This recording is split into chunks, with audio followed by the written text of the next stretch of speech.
Hi guys, welcome back to my channel. I'm Melanie. So this is my first video for 2025 and a bit of a funny story. The content of this video, I originally filmed it last year and just had it sitting there for a while. And because this year YouTube is a big goal of mine, I sat down to edit it a couple of weeks ago and thought, you know what, today is the day, I'm gonna do it.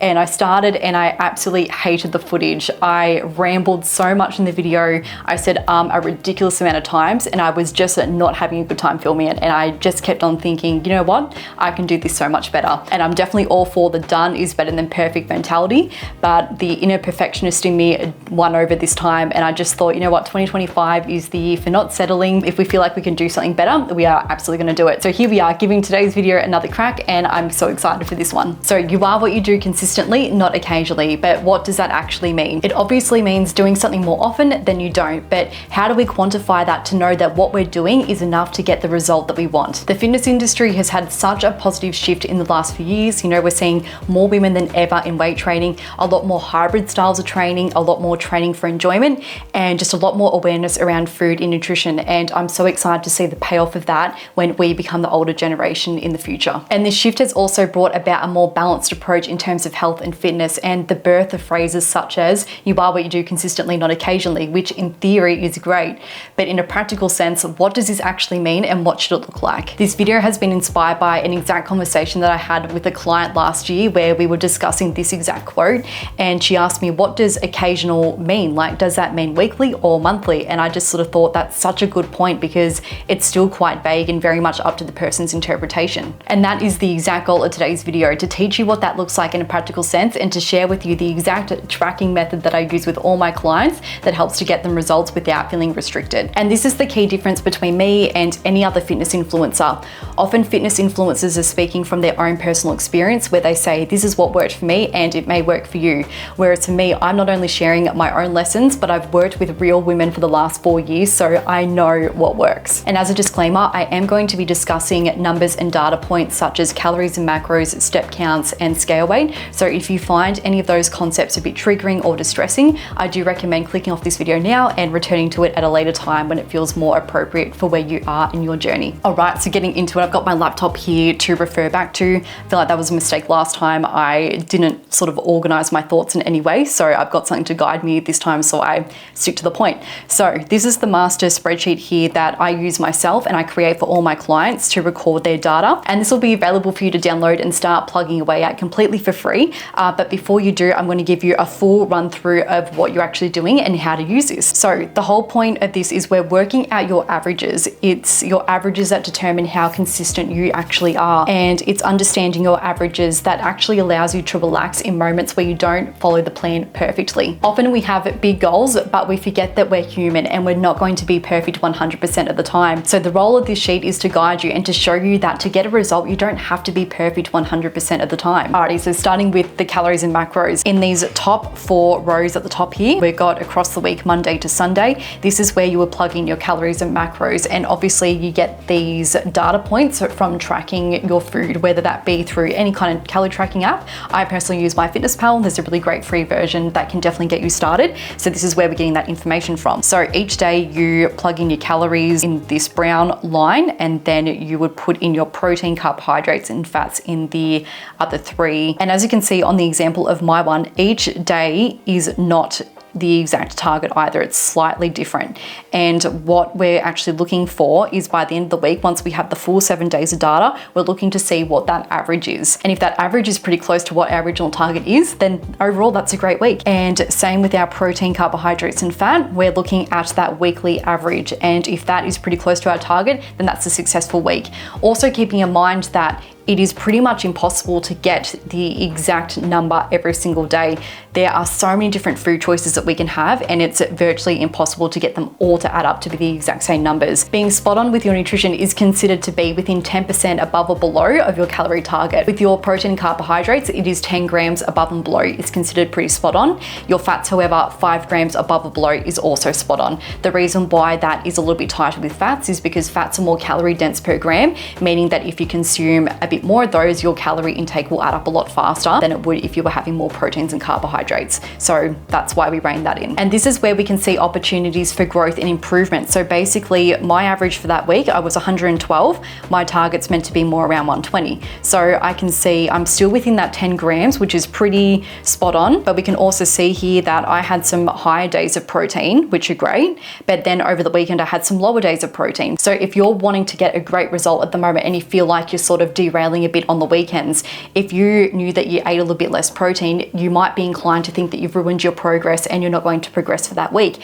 Whereas when you're actually looking at your averages, you can see that if you've had decent amounts of protein throughout the week, it actually averages out the weekend and you're still on track. You've done everything really, really great. And there's no need to think that you've messed anything up or gone wrong there. However, if your protein intake was low on the weekend and you were quite low throughout the week as well, and your average was down quite a lot, you would see that there is room for improvement during the week. So you would want to make more of an active effort to get your protein up during the week, but it doesn't have to be perfect every single day of the week. All right, moving on to the next two columns are the most important: total hours of sleep and steps per day. So next to those two rows, you would each day under Monday through to Sunday would record each data point that you get for each day. And then by the end of the week, you're not sort of looking on a day-to-day basis to know what to do better the next day. Obviously you have that target there that you want to work towards, but to know if your approach is working, you want to wait to the end of the week once you've got that average and you can see what you've done overall and how consistent you are. And then moving on to the last important category, which is scale weight. So again, Monday through to Sunday, there is space to record your scale weight every single day. And I actually recommend doing multiple measurements of your weight throughout the week rather than just one weekly measurement. And the reason for that is our body weight can fluctuate so much. There are so many factors that can cause it to go up and down. And if you're someone who has that one day a week that you check your weight and you sort of put all your emphasis on that one result determining how your week has gone, and you might have had a higher carb meal the day before, or you might have trained so there's more glycogen sitting in your muscle, or you've had a salty meal so there's more water retention in your body, that can be enough to make your scale weight jump up that little bit more, and it may not actually be a true reflection of how it's trended throughout the whole week. So that's where grabbing multiple measurements across the week is really, really beneficial, because you can start to see the fluctuations and it can actually give us a better average of what your body weight has done for the week as well. And it's taking that average compared to the week before, which is how we assess how that week has gone for you. So as long as that average is a little bit less than the week before, or a little bit more, or the same depending on what your goal is, whether it's losing weight, maintaining, or bulking, that's how you know that your body weight is trending in the right direction for your goal. And in that instance, if things are trending in the right direction, that means that nothing really needs to change. I think a lot of people get caught up in progress stagnating or not going as fast as they want and thinking that they need to make another drastic move to get it moving.